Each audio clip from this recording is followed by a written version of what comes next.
नमस्कार, सवाल इंडिया का में आपका स्वागत है। मैं हूं संकेत उपाध्याय। लगातार आज चौथा दिन है जब वो एसआईटी की रिपोर्ट आई और उसके बाद मांग तेज हो गई है कि अजय मिश्र टेनी इस्तीफा दें। बीजेपी बीच बचाव करती दिखाई दे रही है। उनका ये कहना है कि भाई जब उनके बेटे पर आरोप है तो वो क्यों इस्तीफा दे दें, बेटे की गलती की सजा बाप को क्यों। लेकिन लगातार विपक्ष हमलावर होता चला जा रहा है। संसद में हंगामा जारी है। कार्रवाई शुरू होते ही विपक्ष का हंगामा शुरू हुआ।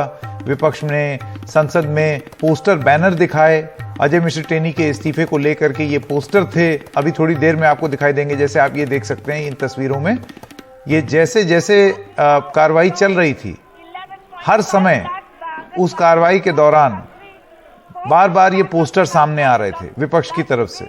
सैक फार्मर किलर, उनके इस्तीफे की मांग विपक्ष करता रहा और खड़गे का यह कहना था कि लखीमपुर मामला उठाने नहीं दिया जा रहा है उनको। इसी वजह से वो पोस्टर बैनर लेकर के विपक्ष के सारे लोग खड़े थे। कई जगह कैमरा लाख कोशिश करता हटने की, लेकिन ये पोस्टर दिखाई दे ही गए। तो इस विपक्ष के दबाव के चलते जो सवाल इंडिया का है वो है वही जो हम 4 दिन से पूछ रहे हैं। आज चौथा दिन है, डे 4, दिन 4। कब तक टिके रहेंगे टेनी? मैं स्वागत करना चाहता हूं हमारे मेहमानों का। अनुभव चक राजनीतिक विश्लेषक हैं, आलोक वत्स नेता भारतीय जनता पार्टी, आईपी सिंह प्रवक्ता समाजवादी पार्टी और सुरेंद्र राजपूत प्रवक्ता कांग्रेस पार्टी। आप सब लोगों का बहुत बहुत धन्यवाद। मैं सबसे पहले आपसे शुरू करना चाहता हूं। आईपी सिंह जी, चाहे सपा हो या कांग्रेस हो, आप हमलावर हैं। सरकार अपनी तरफ से बार बार ये चीज बोल रही है कि बेटे की गलती की सजा बाप को क्यों। देखिए संकेत जी, आपने अनेकों बार चलाया है कि किस तरह से उकसाने का काम अजय मिश्रा टेनी ने गृह मंत्री के नाम पे किया। एक सप्ताह पहले का उनका भाषण कि मैं वो नहीं हूं जो तुम लोग समझ रहे हो, क्योंकि वो तस्कर रहे हैं, माफिया रहे हैं, उसकी धमकी किसानों को देते हैं। आज जो किसान शहीद हो गए, जिन किसानों को जीप के टायर के नीचे रौंद के मार दिया बीजेपी के मंत्री ने, आज वो परिवार, वो विधवाएं, वो बहनें हमारी, वो मांग कर रही है संकेत जी कि मंत्री को बर्खास्त किया जाए। मंत्री के उकसाने पर ही ये कार्रवाई हो पाई। और साजिश का कहीं न कहीं अजय मिश्रा उसके हिस्सा रहे। इस बात को पहली बार जो एसआईटी बनी है संकेत जी, वो एसआईटी सुप्रीम कोर्ट उसको मॉनिटर करने ही कारण है कि पिछले 5 वर्षों में योगी सरकार में ये मामला एसआईटी का पहली ये रिपोर्ट पॉजिटिव रिपोर्ट आई, नहीं तो सरकार के फेवर में एसआईटी की रिपोर्ट आती रही। इसलिए समाजवादी पार्टी की मांग है कि तत्काल अजय मिश्रा टेनी को बर्खास्त किया जाए। आज जिस तरह से बदलाव की बयार है, चुनाव की बेला है, आज गृह मंत्री भी यहां आए हुए हैं। दूसरी तरफ गृह मंत्री की रैली से मात्र 15 किलोमीटर की दूरी पर माननीय अखिलेश जी लाखों लोगों को संबोधित कर रहे हैं। हर 1 घंटे बाद 1 लाख से ज्यादा की भीड़ रायबरेली में जौनपुर के बाद उमड़ रही है, उससे साफ जाहिर होता। मैं तो आपसे फिर निवेदन करूंगा, ये फुटेज रायबरेली का और एक फुटेज जो तमाम जोड़ घटा के नहीं, वो अभी उनका एक इंटरव्यू भी है जो हम थोड़ी देर में दिखाएंगे, तो हम जानते हैं कि वहां क्या हो रहा है। लेकिन देखिए, ये भीड़ का तो ये आलम है ना सिंह साहब की। अभी आप ये सवाल बीजेपी से पूछें तो वो भी अपनी रैली में भीड़ दिखा देंगे, कांग्रेस भी भीड़ दिखा दी। तो भीड़ वोट में तब्दील होगा या नहीं, ये एक बड़ा सवाल हमेशा रहता है। लेकिन अनुभव चक जी, मैं आपके पास आना चाहता हूं। सवाल मेरा वही है, आपको लगता है कि कितने समय तक आप बीच बचाव कर ले जाएंगे, या सरकार बीच बचाव करके टेनी साहब को बचा ले जाएगी, ये कह के कि उनका कोई दोष नहीं है? क्योंकि अगर यही तर्क देना था तो फिर यूपीए 2 के कार्यकाल में बीजेपी को मंत्रियों के इस्तीफे नहीं मांगने चाहिए थे। आप हवाला यही देते थे कि अभी जांच चल रही है और जब तक जांच खत्म नहीं हो जाती तब तक लोगों को इस्तीफा दे देना चाहिए। वही चीज तो यहां पे भी है। देखिए संकेत जी, आप प्रश्न के जवाब देने के साथ साथ जो समाजवादी पार्टी के प्रवक्ता हैं, उन्होंने जो तमाम सारी बातें कही, उस पर मैं उनका ध्यान भी कुछ तरफ आकर्षित करना चाहूंगा कि बेटे की जो अपराध है उसकी वजह से पिता को इस्तीफा देना पड़े, ऐसी जो मांग कर रहे हैं, इसका पहले ये एक अपना देखें कार्यकाल, इनके कार्यकाल में किस तरीके से मुख्तार अंसारी, जिसके पास लाइट हैवी मशीन गन बरामद हुई थी और तत्कालीन सीओ शैलेंद्र सिंह कार्रवाई कर रहा था, उसको सरकार ने इतना मजबूर कर दिया था कि मुख्तार अंसारी पे कार्रवाई तो एक तरफ, तो उस सीओ को इस्तीफा देना पड़ा था, इतना बेचारगी का। और इनकी सरकार में आतंकवादियों के मुकदमे वापस लेने का काम हुए थे। यहाँ पर ये देखिए कि अगर भारतीय जनता पार्टी की सरकार चल रही है और एफआईआर अगर होती है, राज्य मंत्री है उत्तर प्रदेश में योगी आदित्यनाथ उर्फ अजय सिंह ठाकुर साहब मुख्यमंत्री है। अब आप उस बात को समझिए, क्यों आप 2 दशक पहले जाना चाहते हैं? क्यों बीजेपी पीछे की बात करती है आज और कल की बात क्यों नहीं करती? चलिए एक सेकंड चक साहब रुकिए। यहाँ पर आलोक वत्स भी आ गए हैं और सुरेंद्र राजपूत भी हैं। वत्स साहब, इससे पहले कि मैं आपके पास आऊं, सुरेंद्र राजपूत, आप मुझे ये बताइए कि बीजेपी ने अपनी तरफ से साफ कर दिया। चक साहब एक सेकंड रुकिए। राजपूत जी, बीजेपी ने अपनी तरफ से यह साफ कर दिया है कि इस्तीफा इस्तीफा, अभी कोई इस्तीफा वगैरह नहीं होने वाला है उनका, क्योंकि उनका नाम नहीं है। जब नाम नहीं है, वो अक्यूज नहीं है इसमें, तो इस वजह से वो क्यों इस्तीफा दें? आपको लगता है कि ये किसानों ने भी उनको अल्टीमेटम दे दिया है?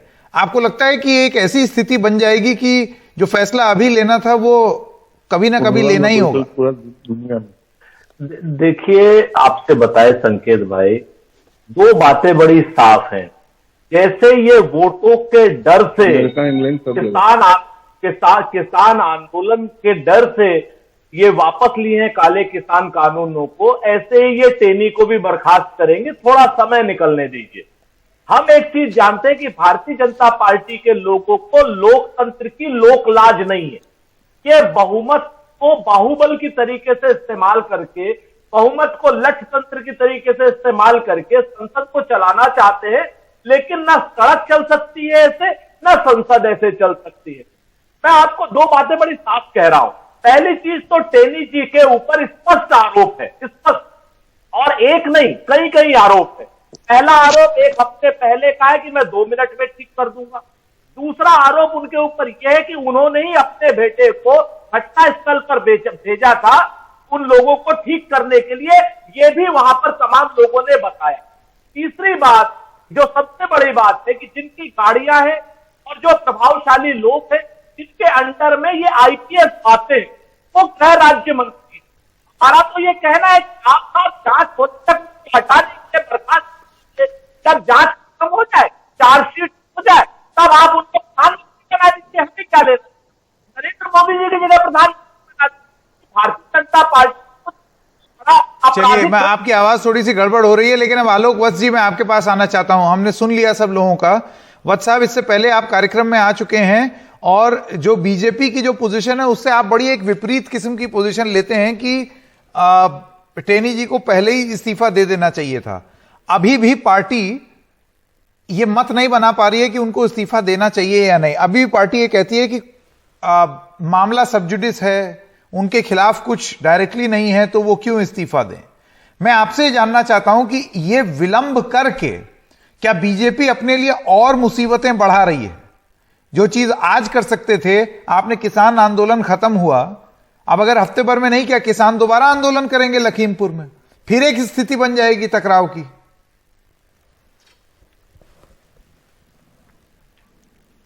आलोक जी, आलोक वत्स, आलोक जी, आपको मेरी आवाज आ रही है? आलोक जी के पास वापस जाएंगे, उनको लगता है मेरी आवाज नहीं आ रही है। लेकिन चक साहब, मैं आपसे पूछना चाहता हूं, आप ये बताइए कि अंग्रेजी में जैसे कहा जाता है डिलेइंग द इनएविटेबल, फैसला तो लेना ही है, लेकिन तब लिया जाएगा जब पानी एकदम सिर से ऊपर निकल जाए। जैसे कि ठीक बिल्कुल वैसे ही जैसे आपने कृषि कानूनों को लेकर के किया, डिफेंड करते गए और उसके बाद फिर एकदम से फैसला ले लिया।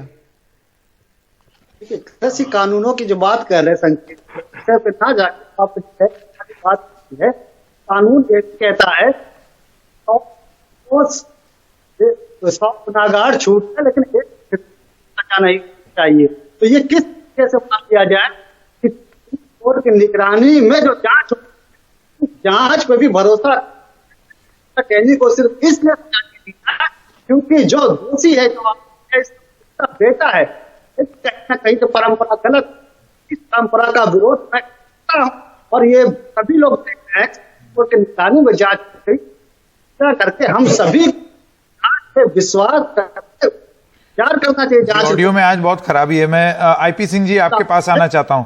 मैं आपसे ये जानना चाहता हूं कि मैं आपसे ये जानना चाहता हूं कि क्या आपको ये लगता है कि ये फैसला लेना ही पड़ेगा बीजेपी को और वो बस उस फैसले को टाल रहे हैं? देखिए, दो तीन चीजें। एक, जो किसान, आप क्या कह रहे हैं या कांग्रेस कह रही है, उस पर मैं उतना तवज्जो नहीं दूंगा जितना किसान क्या कह रहे हैं उस पर। किसानों का सिंह साहब ये कहना है कि उन्होंने धमकी दी और अब क्योंकि अगर साजिश की जांच हो रही है तो साजिश का हिस्सा इस बात को भी बनाया जाए। और किसान का यह कहना है कि टेनी जी ने अपने पुत्र को बचाने के लिए यह बोला कि वो वहां था ही नहीं, लेकिन अब जांच ये कहती है कि वो मुख्य आरोपी हैं। तो किसानों का मानना है कि वो झूठ बोल रहे थे। ये दो आरोप हैं मंत्री के ऊपर। देखिए, इस विभत्स दुर्घटना के बाद स्वयं संकेत जी, स्वयं गृह राज्य मंत्री अजय मिश्रा ने कहा कि अगर मेरे बेटे के ऊपर दोष साबित होता है या एसआईटी की रिपोर्ट में बात आती है कि मेरा बेटा दोषी है, तो निश्चित तौर से उस पर कार्रवाई हो और मैं इस्तीफा दे दूंगा। इस बात को उन्होंने खारिज किया। अभी 2-3 दिन पहले आपने देखा कि एक बहुत ही सामान्य पत्रकार थे और उन्होंने कुछ सवाल पूछे, उस पर किस तरह से मंत्री जी मारने के लिए दौड़ पड़े। और आपको एक वाकया याद दिलाना चाहता हूं कि प्रधानमंत्री को लखनऊ आना था और आधार पर समाजवादी एक सेकंड चक साहब, एक सेकंड, सिंह साहब बोल रहे हैं अभी। हाँ, श्री राकेश टिकैत से बातचीत करके किसानों को मनाने समझाने का काम बीजेपी सरकार ने किया, जिससे कि प्रधानमंत्री का कार्यक्रम लखनऊ में संपन्न हो सके। और उसमें श्री राकेश टिकैत जी ने ये वादा राकेश टिकैत को योगी सरकार ने दिया, बीजेपी सरकार ने दिया कि किसानों की जो डिमांड होगी उस पर पूरी कार्रवाई होगी और निष्पक्षता के साथ होगी। और प्रधानमंत्री का कार्यक्रम संपन्न हुआ। उसके बाद राकेश टिकैत जी भी यहां से आंदोलन के लिए वो दिल्ली बॉर्डर पर चले गए थे। आज किसानों की मांग वही एजिटिस पड़ी हुई है। किसान कह रहा है। जी, आलोक वत्स, मैं आपके पास आना चाहता हूं। वत्स साहब फिर चले गए। ये एक आज दिक्कत हो रही है हमारी तरफ से नहीं, कुछ संजोग नहीं बैठ पा रहा है कि हम भारतीय जनता पार्टी के जो प्रवक्ता हैं उनको हम स्क्रीन पर नहीं दिखा पा रहे हैं। एक आखिरी कोशिश करेंगे। आलोक वत्स जी, आपको मेरी आवाज आ रही है? आ रही है जी। आलोक जी, मैं आपसे ये सवाल पूछना चाहता हूं कि आपने देखा कि तमाम बातें हो रही हैं, कितना बीच बचाव करने की आप कोशिश करेंगे? आपने ये पहले भी बोला था कि उनको इस्तीफा दे देना चाहिए था, लेकिन अब केंद्र सरकार का ऐसा रुख नहीं लग रहा है। आपको लगता है इससे पार्टी और एम्बैरेस होगी? हेलो जी, आलोक जी, आवाज आ रही है? आ रही है। आपको लगता है कि फैसला ना लेकर के और उनको वो टिके रहें? केंद्र सरकार का यह कहना है कि अभी उनके खिलाफ कुछ नहीं है, इससे पार्टी को और एम्बैरेसमेंट होगी। देखिए संकेत, बहुत सी बातें तो चूंकि ऑडियो नहीं था मेरे पास, मैं सुन नहीं पा रहा था आपका डिस्कशन, लेकिन थोड़ा बहुत जो मैंने सुना। लेकिन जहां तक इस मामले का सवाल है, मैं पहले भी कह चुका हूं, अब भी कह चुका हूं कि पार्टी की किरकिरी जितनी करानी थी वो ये गृह मंत्री करा चुके हैं। कोई पब्लिक लाइफ में शुचिता सदाचार का भी कोई वैल्यू होता है? लगातार आप पर उंगलियां उठ रही हैं, फिर भी आप शेमलेसली चिपके हुए हैं उस पोस्ट से। समझ में नहीं आ रहा व्हाई दिस इज हैपनिंग। नहीं, किस कारण पार्टी क्यों नहीं हटा दे रही? देखिए, आप उनको शेमलेस बोल दें टेनी जी को, लेकिन वो उस पद पर इसलिए है ना क्योंकि प्रधानमंत्री ने कुछ फैसला नहीं लिया है। अगर प्रधानमंत्री चाहें तो हटा नहीं सकते।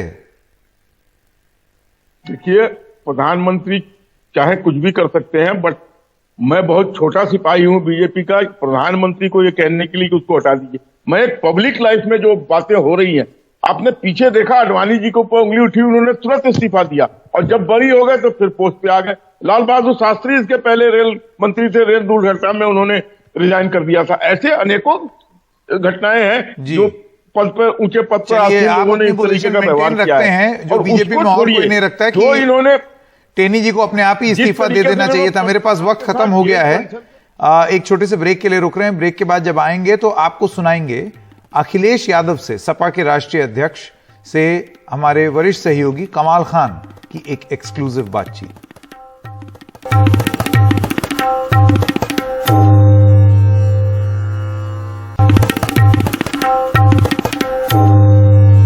रायबरेली से होते हुए इस चुनाव में हम समाजवादी विजय रथ यात्रा में अखिलेश यादव जी के साथ चल रहे हैं और जगह जगह उनकी रैलियां हैं और चुनाव प्रचार चल रहा है, चुनाव जोरों पे है। तो सबसे पहले तो आपसे, आप इतना प्रचार कर रहे हैं, यही पूछ लेते हैं कि कुछ आपका इरादा बना कि आप क्या खुद भी लड़ेंगे? मैंने उस समय भी कहा कि पार्टी तय करेगी तो मैं चुनाव लड़ूंगा, और क्योंकि मैं लोकसभा का सांसद हूं, आजमगढ़ की जनता से एक बार पूछ करके फिर आगे फैसला लूंगा। अच्छा, आपकी रैलियों को हम बहुत पहले से, हम 2011 में भी आपके रथ में हम लोग साथ चलते थे। वो जो भीड़ आ रही थी और ये जो भीड़ आ रही है, आप देखिए 2017 में या 19 में भीड़ तो आई, लेकिन उसने उतना आपको उस अनुपात में समर्थन नहीं दिया। उस भीड़ में इस भीड़ में कितना फर्क लग रहा है आपको? देखिए 2011 में रथ भी चला था, साइकिल भी चली थी, और 14-19 में रथ नहीं चल पाया और ना 17 में रथ चल पाया।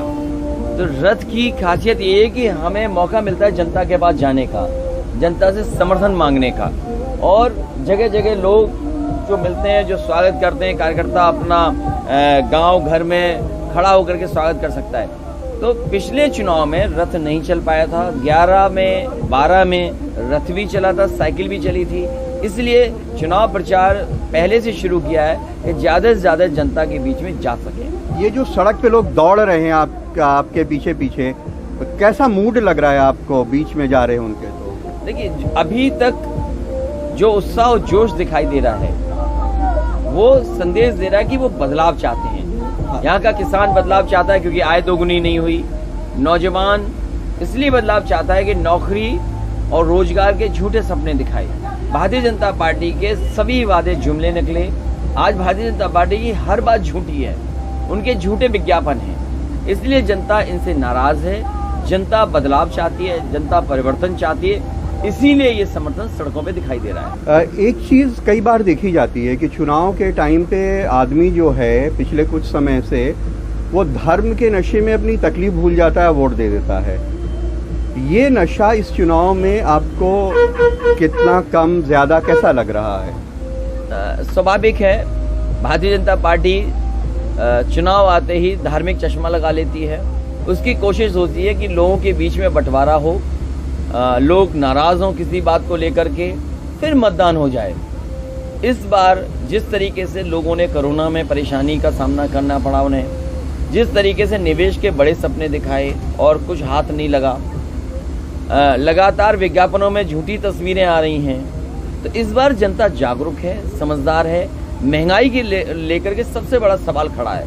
आज जब किसान की सरसों तैयार हो जाएगी तब उसको कीमत नहीं मिलेगी, लेकिन जब वही किसान अपने घर परिवार के लिए सरसों का तेल लेने जाएगा तो उसे कीमत ज़्यादा चुकानी पड़ेगी। तो दुगनी मार हो रही है उसके ऊपर। एक तो सरसों की उसको कीमत नहीं मिल रही, जब दूसरी बार सरसों का तेल लेने जाता है तो उसको महंगा खरीदना पड़ता है। आज जब कमाई आधी हो जाएगी और महंगाई दुगनी होगी तो सोचिए किसान या गरीब का परिवार कैसे आगे बढ़ेगा। तो जनता ने किल्लत देखी है, जिल्लत देखी है और जो दिक्कतों का सामना किया है, इसलिए भारतीय जनता पार्टी ने केवल दिक्कत, किल्लत और जिल्लत के अलावा जनता को कुछ नहीं दिया। आपको लगता है कि वो परेशानी से वो नशा उतर रहा है आदमी का? परेशानी कहें या जो धोखा था और जो सपने बड़े बड़े दिखाए थे उससे निराश हुआ है। आज भारतीय जनता पार्टी अपने संकल्प पत्र पे बात नहीं कर रही है। संकल्प पत्र अगर हम उठाएं तो पहला पन्ना ये लिखा है कि किसानों की आय दोगुनी होगी। मैंने कई अखबारों में और कई बार सदन में मुख्यमंत्री जी को सुना है, वो ये कह रहे हैं कि लैपटॉप बटेगा, टैबलेट बटेगी, स्मार्टफोन मिलेगा। लेकिन जब सरकार का समय पूरा हो गया, आचार संहिता लगने वाली है, तो कब ये लैपटॉप, टैबलेट और वाईफाई या डेटा देंगे? और वहीं 20 लाख के लगभग बच्चे निराश हो गए हैं। टीटी की परीक्षा का पेपर लीक हो जाए, परीक्षाएं रद्द हो जाएं, क्या भविष्य बचा है नौजवानों का, जिन्होंने मेहनत करके तैयारी कर करके इंतजार कर रहे थे परीक्षा देंगे, लेकिन परीक्षा का पेपर लीक हो गया। आखिरकार जिम्मेदार कौन है? सरकार जानबूझ करके पर्चों को लीक करती है, जानबूझ करके परीक्षाओं को रद्द करती है। अच्छा, एक चीज़ बताइए, जिस तरह से प्राइम मिनिस्टर ने इतने ज़बरदस्त प्रचार के साथ काशी विश्वनाथ कॉरिडोर का उद्घाटन किया, ये आपको धर्म लगता है, राजनीति लगती है, या दोनों लगती है? क्या इसका चुनाव पे कोई असर पड़ेगा? देखिए, उत्तर प्रदेश की जनता ने 2 बार भारतीय जनता पार्टी की दिल्ली की सरकार बनाई है। प्रधानमंत्री यहाँ के, राष्ट्रपति यहाँ के, और यहाँ के बड़े बड़े जो सरकार में मंत्री हैं वो भी यहीं के हैं। लेकिन जिस तरीके से सरकार को फायदा देना चाहिए था उत्तर प्रदेश की जनता को, इस डबल इंजन की सरकार ने उत्तर प्रदेश की जनता को निराश किया है। न बिजली कोटे की बढ़ी है, अगर हम NHI का आंकड़ा निकालें तो और प्रदेशों को ज़्यादा लाभ मिला है। और जहाँ तक सवाल माँ गंगा का है, जहाँ प्रधानमंत्री जी ने खुद डुबकी लगाई थी, सोचिए मुख्यमंत्री जी ने डुबकी नहीं लगाई। मुख्यमंत्री जी ने डुबकी इसलिए लगाई क्योंकि वो जानते हैं जो वादा किया था माँ गंगा को साफ करने का, माँ गंगा साफ नहीं हुई। गंगा में हिंडन नदी जुड़ती है, वो साफ नहीं है। काली नदी वो साफ नहीं है। यमुना वो साफ नहीं है। गोमती वो साफ नहीं है। ये सभी नदियां और प्रदेश की ज़्यादातर नदियां गंगा में मिलती हैं जाकर के। मुख्यमंत्री जी को ये पता है कि गंगा की सफाई बिना इन नदियों के साफ किए नहीं हो सकती, इसीलिए मुख्यमंत्री डुबकी ने लगाई। जहाँ तक चुनाव के करीब ये सब काम करना, आयोजन करना, अभी तक जो दिखाई दे रहा है वो सब सरकारी रैली हैं। सरकार के मनरेगा के मजदूर आ रहे हैं, आंगनवाड़ी के लोग आ रहे हैं, आशा कार्यकर्ताओं को लाया जा रहा है। सरकार जिन कर्मचारियों पे दबाव बना सकेगी उन सबको रैलियों में लाकर के इकट्ठा करने का काम करे, क्योंकि जनता इनके साथ नहीं है। जनता इनके साथ नहीं है। अच्छा, आज सारे अखबारों में खबर छपी है कि सीएम ने हाउस में कल कहा कि जनता को समाजवाद नहीं राम राज्य चाहिए। तो ये क्या समाजवाद राम राज्य से विपरीत कोई विचारधारा है? और उनका जो राम राज्य है उसको आप कैसे देखते हैं, जो इस समाज में वो किस तरह का राम राज्य ला रहे हैं? भारतीय जनता पार्टी ने संविधान नहीं पढ़ा और राम राज्य की कल्पना करना है समाजवाद को लाना। अगर हम राम राज्य की बात करें तो वही है जो समाजवाद है, वही लगता है राम राज्य है, जहाँ पर सभी के अंदर बराबरी हो, गैर बराबरी न हो, भेदभाव न हो, सबको बराबर का हक मिले, वही तो राम राज्य है और वही तो समाजवादी है। भारतीय जनता पार्टी के लोग और खासकर मुख्यमंत्री बहुत सी चीज़ों की जानकारी नहीं रखते हैं। जो व्यक्ति लैपटॉप बांटने की सदन में कई बार घोषणा कर चुके हों, वो लैपटॉप नहीं बांट पाए। और लैपटॉप क्यों नहीं बांट पाए? क्योंकि वो लैपटॉप चलाना नहीं जानते। वो लोगों को टेक्नोलॉजी से इक्विप्ड नहीं करना चाहते हैं, क्योंकि वो जानते हैं कि आज का समय और ज़माना अलग है। तो जहाँ तक भारतीय जनता पार्टी का चुनाव से पहले इस तरह के सवाल खड़ा करना इसीलिए है क्योंकि वो लोगों की खुशहाली नहीं चाहते हैं। समाजवाद या गैर बराबरी खत्म होगी तभी जा कर के लोग खुशहाल होंगे, तभी राम राज्य की कल्पना पूरी होगी। और ये लोग वो हैं जो बाबा साहब का बनाया हुआ संविधान भी नहीं मानते। संविधान में ये तय है, हमारे प्रेमबल में ये है कि जो भारत की संरचना होगी, जो हमारी पॉलिसीज बनेंगी, वो कहीं ना कहीं समाजवादी सिद्धांतों पर चलेंगी। एक आखिरी सवाल ये पूछेंगे, आप चुनाव प्रचार में देखिए, स्वतंत्र देव सिंह ने कहा कि ये लोग गजनी गौरी की तरह लुटेरे हैं, कहीं जिन्ना हैं, कहीं बाबर हैं, कहीं औरंगजेब हैं। इनमें से कोई 1000 साल पहले मर गया, कोई 900 साल पहले मर गया। बाबर 1526 में आए, 1530 में मर गए। ये 2021 के चुनाव में आपके खिलाफ क्यों टूल हैं और इसका क्या मकसद है? इन्होंने एक सपना दिखाया था कि डिजिटल इंडिया होगी, डिजिटल भारत होगा। डिजिटल भारत तो नहीं हुआ, लोगों को नौकरी नहीं मिली, रोजगार नहीं मिला, आय दोगुनी नहीं हुई, कमाई आधी हो गई, महंगाई बढ़ गई, डीजल बढ़ गया, महंगा हो गया, पेट्रोल महंगा हो गया। अभी किन सवाल को लेकर के जनता में जाएं? इसलिए जानबूझ करके जनता का ध्यान हटाने के लिए कई 100 साल पुरानी बातें उठा करके लाते हैं। अच्छा, एक चीज़ की बीजेपी को अगर आप देखिए, वो राष्ट्रीय स्तर की पार्टी है, 12 राज्यों में उसकी सरकार है, बहुत दौलत है, रिसोर्सेज हैं, बहुत नेता हैं।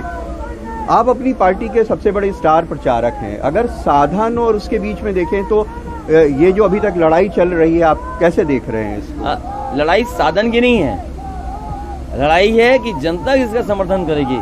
लोकतंत्र में वो सत्ता में आएगा जिसके जनता मदद करेगी और जनता इस बार बदलाव चाहती है। ये चुनाव समाजवादी पार्टी विकल्प के रूप में तो खड़ी है, लेकिन विकल्प जनता ने बनाया है और जनता विकल्प के साथ जब खड़ी होगी तो भारतीय जनता पार्टी का सफाया होगा उत्तर प्रदेश से। और जैसे जैसे हार उनको सताएगी, जैसे जैसे चुनाव करीब आएगा, न केवल दिल्ली बल्कि देश के हर कोने से भारतीय जनता पार्टी का नेता यहीं पर उत्तर प्रदेश में दिखाई देगा, क्योंकि उत्तर प्रदेश वो प्रदेश है जो देश और आने वाले समय की राजनीति तय करेगा। बहुत बहुत शुक्रिया अखिलेश जी हमसे बात करने के लिए। तो बहरहाल रथ यात्रा में ये हमारी बातचीत थी अखिलेश यादव जी के साथ, जो ये कह रहे हैं कि ये जो मुकाबला है और ये जो स्थिति बन रही है, ये जनता ने उनको इस स्थिति में लाई है। तो उनकी लड़ाई संसाधन और पैसे से नहीं है, बल्कि ये जनता की लड़ाई है। रायबरेली में कैमरामैन विनीत कुमार वर्मा के साथ कमाल खान, एनडीटीवी इंडिया।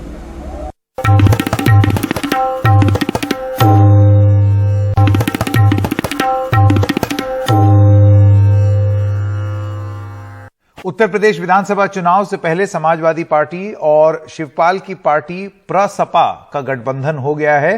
सपा के वरिष्ठ नेता रामगोपाल यादव ने एनडीटीवी से कहा कि जब एक और एक जुड़ता है तो दो बन जाता है और मजबूती आती है। राजनीतिक तौर पर यह समझौता बेहद महत्वपूर्ण है। ये जनता में जब मैसेज ठीक जाता है तो वोट डालने का फैसला तो जनता ही करती है। तो जब अच्छा मैसेज जाएगा तो उसका निर्णय भी अच्छा, उसका फैसले परिणाम भी अच्छे हो। देखिए, जब कोई चीज़ जुड़ती है कहीं तो मजबूती तो आती। एक और एक दो, दो में एक जोड़ दो तीन, तो बढ़ता तो है।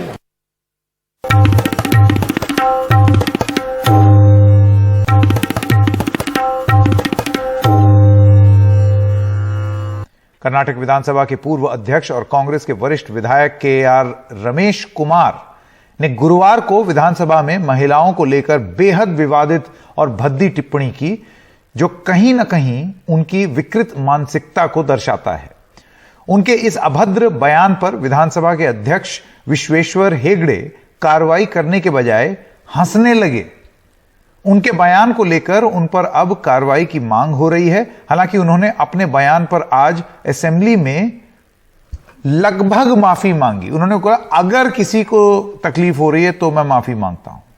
उन्होंने कहा कि अगर इस बयान से महिलाओं की संवेदना को ठेस पहुंची है तो मैं माफी मांगता हूं। There is a saying, when rape is inevitable, lie down and enjoy it. But that's exactly the position into which you are.